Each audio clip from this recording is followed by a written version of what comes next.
주님의 귀한 말씀을 봉독해 주셔서 고맙습니다. 참 좋으신 우리 주님의 은혜와 평강이 우리 모든 교우들과 함께하길 주님의 이름으로 축원합니다. 아멘. 여러분, 우리가 오늘부터 한 몇 주간 이제 산상순이라는 말씀을 우리가 보게 됩니다.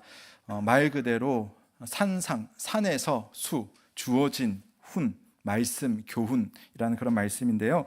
사실 이 산상수는 많은 사람들에게 기독교인은 기독교인이 아니든 간에 기독교 신앙의 정수이고 또 예수님의 가르침 중에 가장 빛나는 보석이다라고 평가받을 만큼 상당히 인상적인 그런 장면들입니다.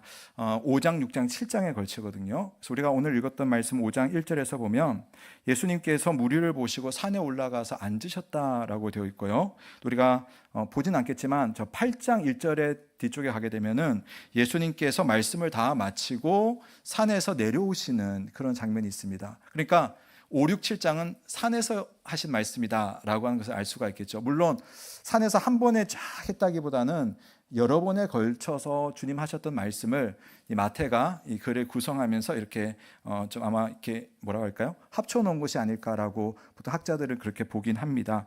어쨌든 이 장면이 참 우리에게는 앞으로 연구할 부분이고 중요한 내용인데, 저는 이 장면을 옛날에 읽을 때 특히 복음서를 읽으면서 아니 예수님께서 수천 명을 앞에 두고 어떻게 옛날에 이렇게 마이크도 없었는데 이게 가능했을까 싶은데, 여러분 한번 참고로 좀 말씀드릴게요. 자, 우리가 이 산에 올라갔다라고 할 때 이 산은 오늘날은 팔복산이라고 하는 별명이 붙어 있어요. 팔복산. 한번 지도 한번 보여주시면요. 여기 제일 위쪽에 보면 갈릴리 호수가 있죠. 호수에 보면 팔복산 글자 보이세요? 저기가 이제 지난주에 보았던 가버나움 근처예요. 가버나움 근처. 그래서 저기에 이제 산이 있는데, 사실 한번 넘겨주시면 산이라고 하기는 조금 애매해요. 언덕 같은 느낌입니다. 뭐 저 뒤쪽은 이렇게 산이 보이지만 이제 저런 곳인데 저기 파란 곳이 뭐겠어요? 갈릴리 바다라고도 하는 호수입니다. 그 다음에 이제 저쪽으로 이제 경사가 져서 이렇게 언덕처럼 되어 있고 건물 하나 보이죠? 건물이 예수님의 팔복을 기념하는 팔복교회예요. 그리고 건물 뭐랄까요? 이렇게 팔각으로 되어 있습니다. 팔복이라고 해서 재밌죠? 자, 근데 한 번 더 넘겨주시면 이거 이제 바다 쪽에서 보면 이렇게 경사가 져 있어요. 그러니까 아마도 지금이랑 똑같지는 않았겠지만 2000년 전이니까 사람들이 저 경사면에 이렇게 앉아 있는 겁니다. 그 예수님이 이제 이 사람들을 향해서 서는 거죠. 저와 이렇게 여러분 있는 것처럼. 그런데 이제 오후가 되면은 뒤에서 이 강 호수에서 바람이 이렇게 오는 겁니다. 산 쪽으로 오후에는. 그럼 이제 말을 하게 되면은 이 목소리가 바람을 타고 쫙 올라가는 겁니다. 여러분 그 로마의 원형 경기장이라든지 뭐 에베소 같은 데 가면 원형 경기장 있죠. 거기 그때도 마이크가 없는데 그 고대 시대에 그 이렇게 연극을 했다는 거 아닙니까? 그 수천 명을 모시고. 자, 그게 바로 그런 어떤 효과들을 가지고 있는 거거든요. 그러니까 예수님께서도 자연을 만드신 분 아닙니까? 그러니까 자연의 원리를 가지고 이런 거 없어도 예수님은 충분히 잘 이용해가지고 말씀을 몇천 명이든 충분히 들을 수 있도록 그렇게 하셨던 것 같습니다. 참고로 한번 보시면 되겠고요.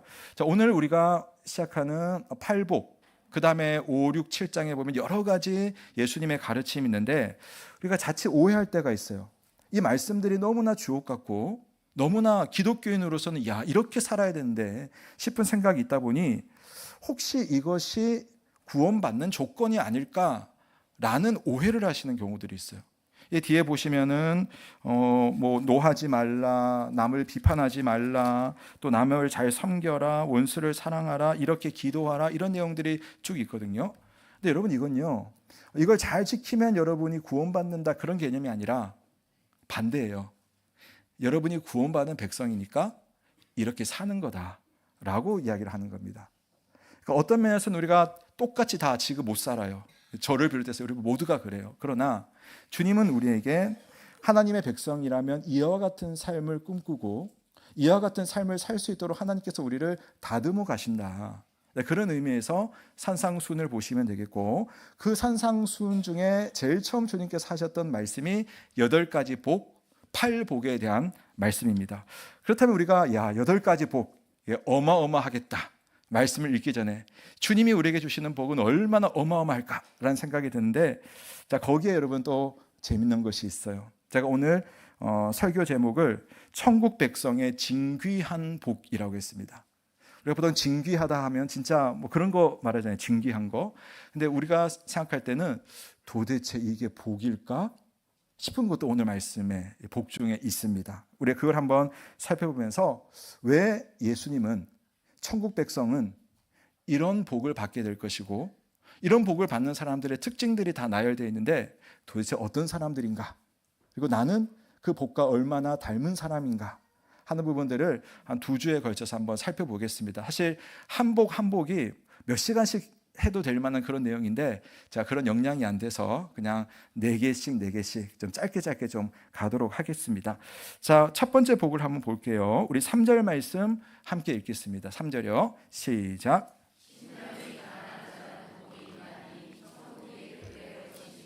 예, 팔복의 처음 포문을 열었어요. 어떠세요? 야, 나 이런 복 받을래, 이런 생각 듭니까? 천국이 나의 것이다, 여기까지는 좋습니다. 그런데 어떤 사람이 천국을 받는 사람인가 할 때 거기 이렇게 전제가 있잖아요. 어떤 사람이었죠? 심령이 가난한 자라고 되어 있습니다. 누가복음에는요 그냥 가난한 자는 복이 있나니 되어 있어요. 마태복음에는 이걸 좀 더 표현을 해서 심령, 마음이 가난한 사람이 복이 있다 이렇게 하는데, 이게 이제 이 시대의 헬라어에는 가난하다라는 표현을 할 때 크게 2가지 정도를 사용했다고 해요. 하나는 페네스라고 하는 헬라어 단어인데, 이 단어는 뭐냐면은 일반적으로 그러니까 서민들이 나는 부자에 비해서 조금 잘 못 살아, 가난해, 이 정도입니다. 먹고는 사는데 그렇다고 해서 부유하지는 않은, 그런 걸 쓸 때는 페네스라고 말합니다. 근데 또 하나는 푸토코스라고 하는 헬라어 단어가 있거든요. 그건 모르셔도 되는데, 그 푸토코스라는 단어는 뭐냐면은 진짜 없는 삶이에요. 그러니까 오늘 하루, 아니 한 끼를 먹을 수 있는 끼니가 없는 사람. 그럼 그 사람 살려면 어떻게 해야 되겠어요? 누가 도와줘야지 살 수 있는 거예요. 누가 음식 한 그릇 남는 거 갖다 주면은 살 수 있는, 그러니까 절대적으로 무능력한 상태의 가난을 말할 때 푸토코스라고 하는데, 예수님께서 쓴 단어는 페네스가 아니라 푸토코스예요. 심령이 가난한 자가 복이 있는데 그 사람이 천국의 주인이 될 것이다. 참 이게 이상한 말 아닙니까? 우리가 영적인 상태로 말한다면 일종의 영적인 파선 상태예요. 그냥 물질 없다 이것보다 오늘 말씀에서는 마음이 가난한 거예요. 그러니까 내 마음이 버틸 수 있는 한 줌의 힘과 능력이 없는 그런 상황인 거예요. 여러분 그럴 때 경험해 보셨죠? 어떤 사람 때문에, 어떤 상황 때문에, 내 안에 있는 어떤 부끄러움 때문에 내가 발을 딛고 서기가 참 민망하고 힘들고 어려운 그런 순간들이 있지 않습니까? 그처럼 철저하게 내 영혼이 궁핍하고 가난한 상태에, 근데 주님은 그런 사람 보고 복이 있대요. 천국이 그들의 것이래요. 자, 구약의 시편 34편에 이런 말씀이 있습니다. 제가 한번 읽어드릴게요. 여호와는 마음이 상한 자를 가까이 하시고 충심으로 통회하는 자를 구원하시는도다. 자, 아주 역설적인 표현입니다. 예, 하나님께서 가까이 하시는 사람이 어떤 사람인가요? 마음이 다쳐버린, 상처 입은 사람을 가까이 하신대요. 또 어떤 사람을 구원하신다는 거죠? 통회, 충심이라는 것은 마음을 다해가지고 통회, 나 잘못했어요 라고, 지금 제가 정말 저 못된 놈입니다 라고 아파하는 그런 사람을 하나님께서 구원을 하신다는 겁니다. 참 여러분 이상한 이야기 아닙니까? 여러분 이런 사람들의 특징이 뭐겠습니까? 그냥 가난하다고 여러분 다 좋은 게 아니에요. 가난하기 때문에 그 다음에 사람들의 제스처가 있는 거죠. 진짜 가난하면, 우리 집에 애가 지금 배고파가지고 죽게 생겼는데 엄마들 어떻게 하시겠어요? 아빠들 어떻게 하시겠어요? 누구라도 붙들고 쌀 한 톨 달라고, 밥 좀 달라고 이렇게 하지 않겠습니까? 심령이 가난한 상태는 그런 상태이고, 심령이 가난함으로 방향이 정해집니다. 어디로? 하나님께로. 그분은 가난한 자를 살피시는 분이시며 마음이 상한 자를 고치시는 분이시다. 우리는 마음에 드는 사람을 가까이 하죠. 사귀면 나 참 좋겠다는 사람들과 가까이 하죠.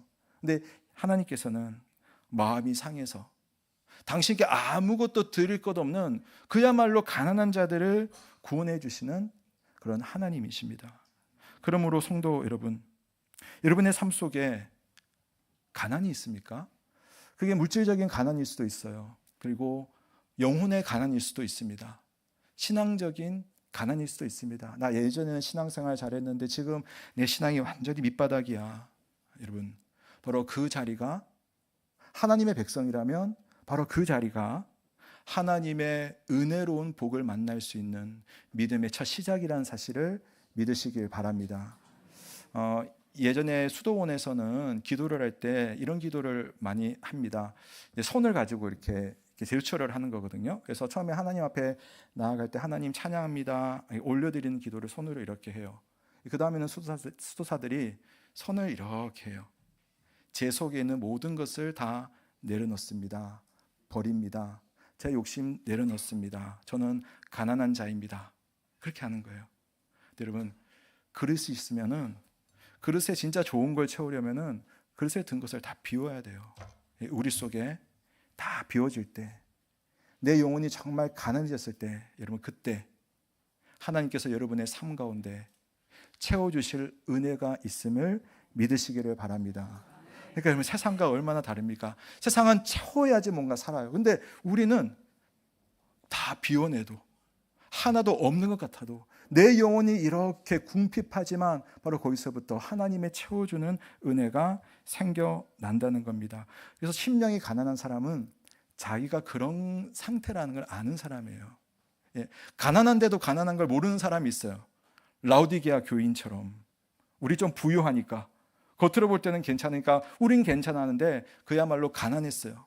가난한 게 능사가 아니라 가난하니까 다음 스텝을 갈 수 있는 사람, 그 심령이 가난한 사람입니다. 여러분의 마음이 진심으로 가난해져서 하나님 앞에 거지의 선처럼 그 두 손을 내밀 수 있는 여러분 되시길 주님의 이름으로 축원합니다. 그렇게 심령이 가난한 사람들의 특징 중에 하나는 그다음에 애통하는 마음이 있다는 겁니다. 애통하는 마음. 단계는 아니지만 이게 다 어떻게 보면 서로 연결이 되어 있어요. 자, 우리 4절 말씀 한번 같이 읽겠습니다. 4절 시작. 네, 애통하는 자의 복은 뭐라고 되어 있죠? 위로를 받는다라고 되어 있습니다. 위로는 좋아요. 위로는 참 좋은 말이죠. 근데 사실 이게 복일까라는 마음이 좀 들 겁니다. 그리고 애통하는 것이 무슨 복된 사람의 자격일까 싶지만 여기도 중요하고 아주 깊은 의미가 있는 것 같습니다. 애통이라고 하는 것은 여러 가지가 있겠지만 우리가 살다가 이유를 알 수 없는 고난 당하잖아요. 큰 병을 만나거나 사랑하는 가족을 잃거나 또 정말 어떻게 이런 사건 사고가 일어날까 싶은 그런 일들, 또는 사회가 불의하기 때문에 나는 정직하게 살았지만 이 불의한 시스템 안에서 당하는 고통들, 또 다른 면으로는 내가 잘못해서 짓는 죄 때문에 생기는 그런 일들, 그런 아픔들, 그런 어떤 벌들, 이런 것들. 그래서 영혼이 다각도로 고통당할 때 애통하는 마음이 생기는 겁니다. 근데 이때는 여러분, 애통할 때 역시 방향이 중요합니다. 팔복은요 다 방향이거든요. 그래서 미리 말씀드리면은 첫 번째 4개의 방향은 하나님입니다. 다음 4개의 방향은 사람들이에요. 오늘은 지금 하나님을 향한 방향을 보는 겁니다. 애통을 어떻게 하냐면은 하나님을 향해서 내 마음을 막 쏟아놓는 겁니다. 똑같은 고초와 어려움을 당한 사람이 있어요. 근데 그 중에 어떤 사람은 애통하는 사람이 있고 어떤 사람들은 분노하는 사람이 있어요. 애통과 분노의 차이를 아시겠습니까? 여기서 애통한다는 것은 내 마음을, 내 속상함을, 내 고통을, 내 억울함을 하나님께 다 쏟아내는 겁니다. 반대 사람은 그걸 다른 데다가 쏟아놓죠. 내 환경에다 쏟아놓고, 내 배우자에다가 쏟아놓고, 어떤 다른 사람들에게 쏟아놓고, 또는 자기 자신에게 쏟아놓으면서 그렇게 괴로워하면서 계속해서 분노의 화염 속에 쌓여 사는 사람들이 있습니다. 반면에 애통하는 사람은 이 문제 내가 누구를 탓하더라도, 어떤 행동을 하더라도 아무리 길길이 날뛰더라도 이게 해결될 수 없는 문제이며 또 내 안에 있는 이 죄 문제를 여러분 어떻게 해소할 수 있겠습니까? 너무 부끄럽잖아요. 그 문제를 가지고 하나님께 나아가서 하나님, 제가 이런 마음입니다. 제가 이런 상태입니다. 제가 이렇게 부끄럽습니다. 제가 이렇게 고통당하고 있습니다. 제가 이렇게 억울합니다. 주님 저 좀 봐주세요. 라고 할 때 그 사람을 향한 하나님의 위로가 있다는 겁니다. 저는 이 두 번째 복이 있다는 게 참 좋은 게 뭐냐면 하나님의 복을 받으면 우리가 보통 복하면 결과론적으로 문제 해결을 보잖아요. 근데 이건 과정이에요. 모든 복이 다 그렇습니다만은 과정이 담겨 있습니다. 물론 하나님께서 모든 것을 해결해 주실 겁니다. 그러나 지금 힘든 거는 지금 맞잖아요. 지금 슬프잖아요. 지금 부끄럽잖아요. 근데 이 문제를 가지고 주님께로 나아가면 주님께서 지금의 문제 속에 찾아오셔서 그분이 십자가를 지시고 그분이 아픈 자를 만나주시고 그분이 부활하시고 많은 제자들을 만나주신 것처럼 지금 그분 앞에 애통하는 사람들을 만나주시는 분이 위로하시는 하나님인 줄로 믿으시기를 바랍니다. 시편 23편에 보면 여호와는 나의 목자시니 그가 나를 푸른 초장으로 쉴만한 물가로 인도하시는도다 라는 표현, 얼마나 멋지고 아름다운 표현이에요. 결과가 너무 좋잖아요. 근데 23편은 여러분 1절에서 멈추지 않아요. 그 다음 구절이 있죠. 내가 사망의 음침한 골짜기를 다닐지라도 내가 해받는 것을 두려워하지 않는 것은 주께서 나와 함께 하심이라. 이게 위로입니다. 여러분의 삶의 과정 속에 하나님의 이와 같은 위로가, 하나님의 동행이, 하나님의 은혜가, 하나님의 치유가 있다는 사실을 믿으시길 바랍니다. 그래서 여러분, 내가 이렇게 해서 하나님 백성 되는 게 아니에요. 여러분, 하나님의 백성이기 때문에 누구라도 그분께 나아가서 여러분의 애통을 쏟아놓을 때에 그분의 이와 같은 하늘의 위로가 있는 줄로 믿습니다.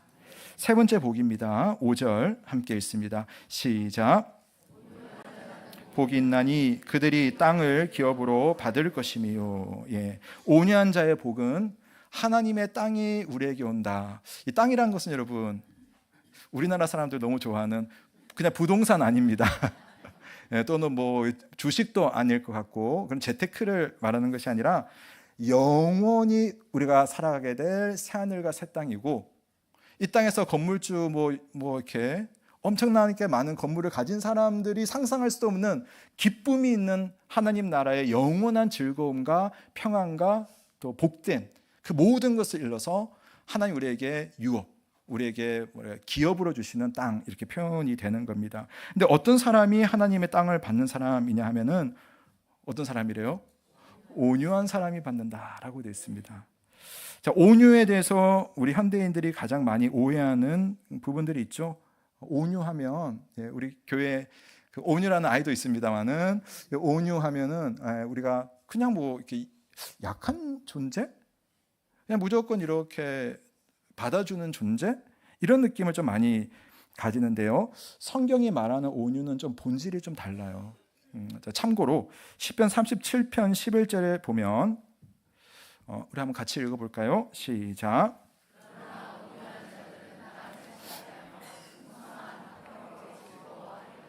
아멘. 자 보세요.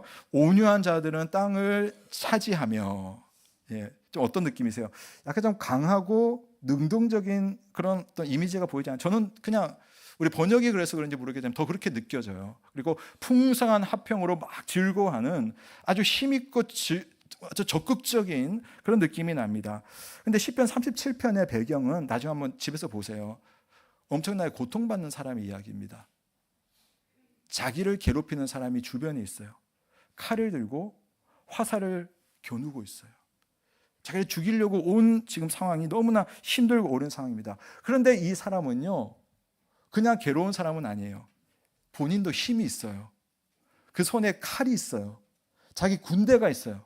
언제든지 싸워서 이 상대들을 이길 수 있는 그런 힘과 능력이 있는 사람입니다. 그런데 이 사람이 어떻게 하냐면은 싸우질 않아요. 내가 당한 만큼 나 베풀어 주리라 하지를 않습니다. 왜? 이 모든 문제에 대해서 하나님의 질서와 하나님의 심판과 하나님의 일하심에 대한 확신이 있으니까요.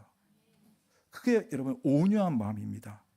내 삶의 모든 것을 통제하시는 분이 하나님이시고 그분의 손에 내 삶이 있기 때문에 나 그것 때문에 그렇게 염려하지 않아도, 걱정하지 않아도, 물론 염려와 걱정이 사라지는 건 아닙니다만은 그걸 맡겨드리면서 주님 앞에 나아갈 수 있는 그런 마음이 온유예요. 온유. 자, 경상도 사람이거든요. 예, 근데 저희 경상도 말 중에 뭐 이렇게 쓰시는 분도 안 쓰시는 분도 있는데 저는 좀 썼는데 칵막 아세요? 이거 뭔지 아세요? 칵막 예, 제어처를 취하면 좀 더 좋아요. 칵막 예, 나를 이렇게 괴롭히는 사람이 있으면 나 가만두지 않겠다고 칵막 내가 막 뭐 때리 부사삐까 막 이러면서 그러거든요. 그거 하지 않는 마음이 온유한 마음입니다. 왜냐하면 심판자는 내가 아니라 주님이시기 때문에 주님께서 모든 것을 하실 것이다. 여러분, 예수님이 그러지 않으셨어요. 예수님께서 자기를 그렇게 비판하고 괴롭혔던 그런 종교 지도자들을 물론 말로 싸움은 하셨어요. 토론은 하셨습니다. 그러나 그들을 저주하거나 그들을 내리기 위해서 그렇게 애를 쓰지 않으셨어요. 자기를 그렇게 죽이자고 했던 그 사람들을 위해서 십자가에 못 박혀서 죽으신 분이 바로 주님이시고 그 온유가 하나님의 영원한 것을 가지는 하나님의 아들이 보여주는 그 온유라는 사실입니다. 그러므로 사랑하는 성도 여러분, 우리 주님께서 우리로 하여금 어떤 상황에 대해서, 어떤 대상에 대해서, 어떤 감정에 대해서 온유하라고 말씀하실 때 힘들지만 주님, 이게 저에게 복이군요. 저를 예수님 닮게 해주시는군요. 저에게 영원한 하나님 나라의 땅을 기업으로 주시는군요. 이런 믿음의 성숙으로, 여러분, 이게 크리스찬 아니에요? 크리스찬이 그래서 여러분 초창기 기독교에서 로마인들이 그렇게 괴롭혔는데도 나중에는 많은 사람들이 기독교인이 노도나도 된 이유가 바로 그런 것 아니겠습니까? 우리 안에 온유함의 복, 하나님의 땅의 복이 모두에게 있기를 주님의 이름으로 축원합니다. 이제 마지막 복입니다. 6절입니다. 함께 읽습니다. 시작.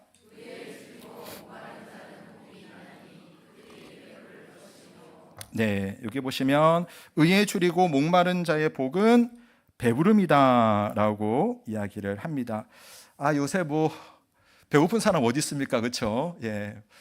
그러나 이게 우리에게 너무나 중요한 그런 복이라고 할 수 있겠습니다. 왜냐하면은 우리에게 이 배부름은 그냥 밥 먹는 배부름이 아니라 영적이고 또 감정적이고 또 우리의 삶의 모든 전반적인 부분에서 정말 만족과 감사와 하나님의 놀라운 은혜가 있는 그런 거기 때문입니다. 근데 그런 사람이 어떤 사람이냐면은 의에 줄이고 목마른 자라고 되어 있어요.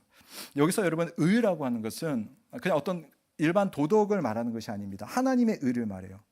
하나님의 의가 줄이다. 하나님의 의가 목마르다, 배고프다라고 하는 것은 그걸 가지고 싶다는 거거든요. 다른 말로 하면 그걸 하고 싶다는 말이에요. 그렇게 살고 싶다, 그런 말입니다. 하나님의 의는 뭐냐면은 하나님 만드신 세상의 질서와 평화와 안정과 생명입니다. 그게 하나님의 의인 거죠.